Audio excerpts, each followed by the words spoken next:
Concussions are at the forefront of discussions involving athletics and player safety. While most of the focus and attention on concussions does not surround the sport of soccer, statistics show that it is beginning to rival that of football. I've been involved through my daughter's involvement in soccer for a number of years, and we've had 3 different girls on her team that suffered concussions, one who'd suffered something like 5 or 6 of them. Experts say that the total number of reported concussions in the United States has doubled in the last 10 years. An estimated 5 to 10% of athletes will sustain a concussion during a sports season, and it is vital that coaches, parents, and athletes are able to recognize a head injury when it occurs. Most of the time, a concussion occurs when the head hits a force. It can even occur due to a whiplash type injury where the brain moves around in the skull, but there's no direct trauma to the skull.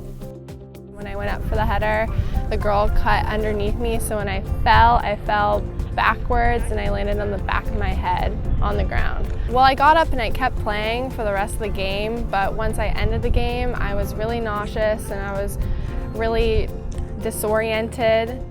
While one concussion can be problematic, returning to play before a concussion has completely resolved can lead to a prolonged recovery and even a higher severity of injury. Traditionally, a lot of people, think about signs and symptoms of concussion being loss of consciousness, headache, maybe nausea and vomiting. But really, the signs and symptoms of concussion can be any neurological symptom. It can be from behavioral problems to headache to cognitive difficulties to sleep disturbance. So literally any neurologic symptom can be a symptom of concussion. I went to my regular pediatrician and he told me that I needed to shut it down immediately. No school, no TV, no phone, none of that. So I did what he prescribed for 3 days and my headaches weren't getting any better, and that's when I went to Banner Concussion and they started doing more specific concussion tests on me with reaction time, and I took analytical tests on a computer. Return to play is the most important question on every athlete's mind when they're evaluated for concussion.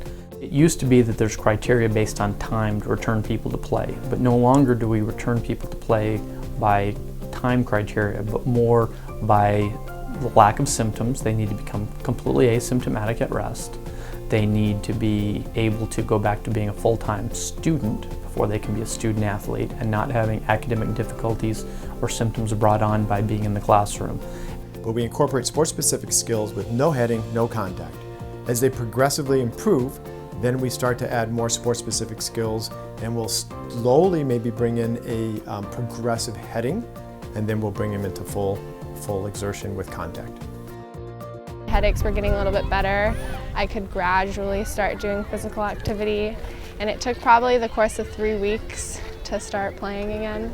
In an effort to bring better awareness to the issue of concussions and promote a better, safer, and healthier soccer experience for young athletes, Arizona Youth Soccer Association and Banner Health have partnered to better educate coaches, players, and parents on how to recognize and properly treat concussions. Most players want to play, so sometimes they'll mask a concussion because you can't see it, and so the adults, the administrators, the coaches the parents have to be kind of looking over their shoulder as their guardian.